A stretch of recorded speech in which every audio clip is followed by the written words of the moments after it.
What's up, Star Trek fans? It's Picard Season 3. Episode 6 was, I believe, an absolute banger of an episode. But people have questions. People like Shadowman 9, who I'm friends with on Twitter. So sorry, brother, but here we go.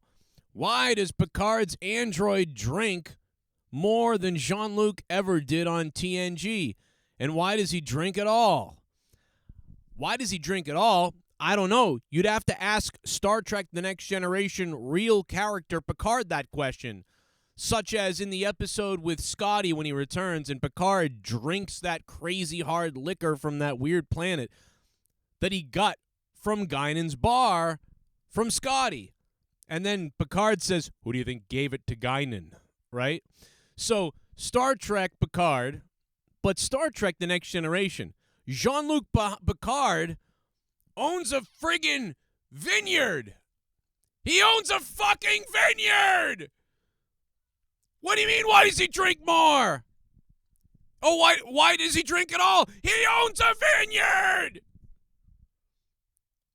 And in TNG, Picard talked about drinking and drank various times. And that was 100% solidified when he took a sip of that brandy with Scotty in the episode Relics. So that's just right away kind of kills you. Like, oh, I guess, Picard's kind of a drinker. You know what I mean? And he owns a vineyard.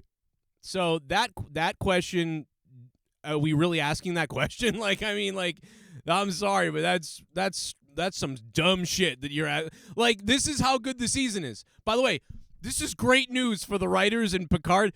This is how good the season is. We're talking about this shit.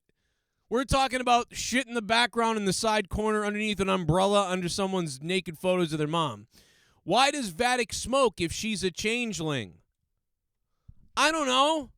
Why did Vadic smoke if she's a changeling? All right. I'll tell you why. Because maybe these changelings are a little bit different. And maybe you're going to find out why that could be. Right? And you've already seen a little bit about why that could be if you think about it, right? We've already figured this out in episode 5. Changelings can pass the blood test. So right away that tells you that there's something different about the changelings. And the second thing is, why does Vadic smoke if she's a changeling? I don't know. Why did Odo make food for people? Why did Odo pretend to drink? Why did Odo say he could eat, but if it did, it would get kind of messy? So this isn't even eating. This is just smoking something. I don't know. Maybe that thing isn't smoke. You're thinking about it two-dimensionally, like, oh, I smoke cigarette and I get tobacco and it goes down my lungs.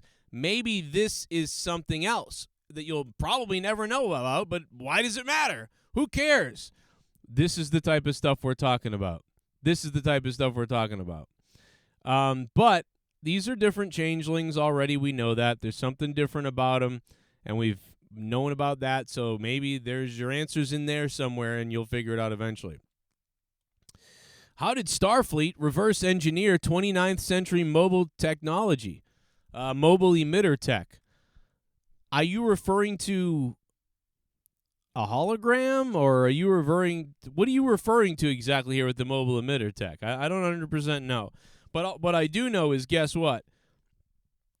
They're able to reverse engineer so many things, so many times, so many ways that you really don't need to worry about that question.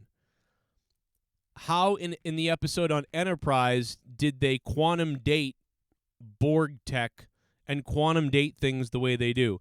How do we reverse engineer a million other things that they've reverse engineered? You know what I mean? That's the whole point of reverse engineering. You try to do it, and you see if you can do it, and if you can do it, you can do it. Well, they're telling you that they have done it.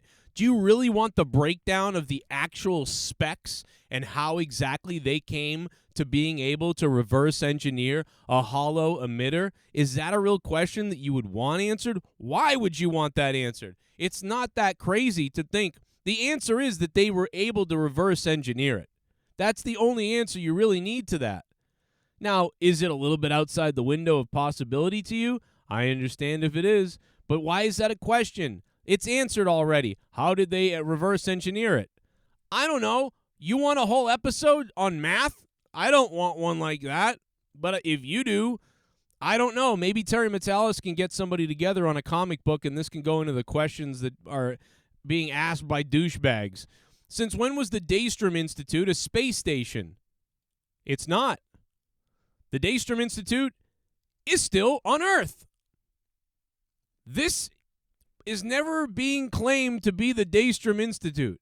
This is just another location extension of the Daystrom Institute. They literally say this in the goddamn show. So since when is the Daystrom Institute a space station? It's not. It's an extension. And why? Dumb location for a top secret tech.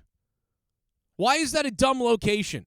Why is it a stupid location for top secret tech? Would you rather it be on Earth? There's billions of people on Earth. But if you put it in a space station, you can limit who actually is in the building and who actually visits the building. So you are keeping people safe because it's in space in a separate location, keeping the public safe, keeping the ability of people trying to get into the place, a little bit easier. It's locked down in space. Where else are you going to put it? Make-believe world? On fucking make-believe world? Is that where you want to put it? Jesus. All right. I don't want it on Earth, right? You don't want it on Earth. We can all agree with that. You don't want the secret. That's why Daystrom Institute is, most of that's on Earth. But the secret part, lab, weird hidden place is in space. That's why you never heard of it before. Because it's hidden in space. They put it on Earth. Everybody would probably figure out where it is. You put it in space. How many people walk past the space station where it is every day? Probably a lot less than walk through the San Francisco Bay Harbor. Put it out somewhere in the canyons. It could still get discovered. Space is the perfect place to put it. Why does this need to be explained?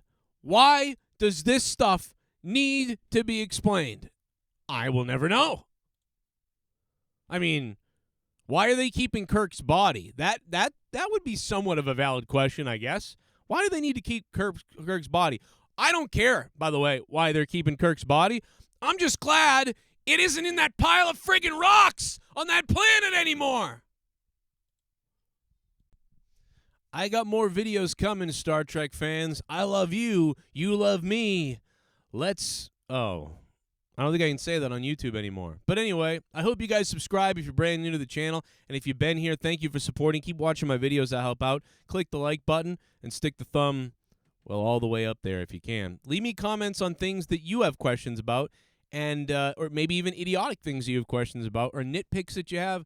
I might make a video ranting on your comment. It'll be a lot of fun. I'll have a blast. We'll have a blast. I love you.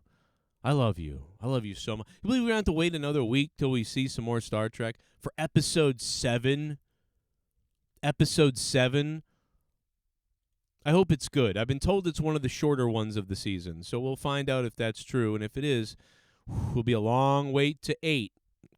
I'll tell you that. So get ready for Episode 7 next week. What do you think's going to happen? Leave in the comments down below.